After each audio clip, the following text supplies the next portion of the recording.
Computer বা ল্যাপটপে কিভাবে ফেসবুক অ্যাপ ডাউনলোড করে ইনস্টল করবেন আজকের এই ভিডিওতে সেই প্রসেসটাই দেখাবো খুব সহজে। সাধারণত আপনাকে যদি কম্পিউটারে ফেসবুক ওপেন করতে বলা হয় তাহলে আপনি যে কোনো ব্রাউজার ওপেন করার পরে সেখান থেকে ফেসবুক ওপেন করে থাকেন, কিন্তু আপনি চাইলে মোবাইলের মতো কম্পিউটারেও ফেসবুক অ্যাপ ডাউনলোড করে ব্যবহার করতে পারেন। কিভাবে করবেন বিস্তারিত দেখাবো, তাই ভিডিওটি না টেনে সম্পূর্ণ দেখতে থাকুন।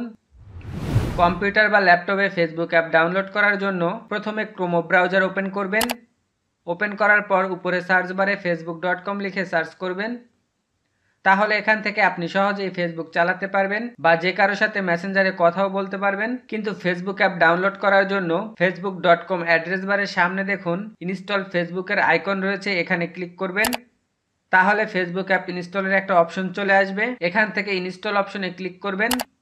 তাহলে কিছুক্ষণের মধ্যে ফেসবুক অ্যাপটি আপনার কম্পিউটার বা ল্যাপটপে ইনস্টল হয়ে যাবে। তারপর এখানে দেখুন ফেসবুক অ্যাপটি অটোমেটিক্যালি ইনস্টল হয়ে ওপেন হয়ে গেছে। এখন এখান থেকে আপনি কিন্তু খুব সহজেই ফেসবুক চালাতে পারবেন বা যে কারোর সাথে মেসেজও করতে পারবেন। এখন যদি আপনি ফেসবুক অ্যাপটি ক্লোজ করে দেন তাহলে দেখুন ডেস্কটপে ফেসবুক অ্যাপটি চলে এসেছে। এখন কিন্তু এখান থেকে ফেসবুক অ্যাপের উপরে ডবল ক্লিক করলে অ্যাপটি ওপেন হয়ে যাবে। তার জন্য কিন্তু আপনাকে কোনো ব্রাউজার ওপেন করে ফেসবুক ব্যবহার করতে হবে না। এখন আপনি মোবাইলের মতোই ফেসবুক অ্যাপ ব্যবহার করতে পারবেন। তাছাড়া আপনাদের কাছে যদি ফেসবুক অ্যাপটি ডাউনলোড করার জন্য ক্রোম ব্রাউজার অ্যাপ্লিকেশনটি না থাকে তাহলে মাইক্রোসফট এজ এই অ্যাপ্লিকেশনটি ওপেন করবেন।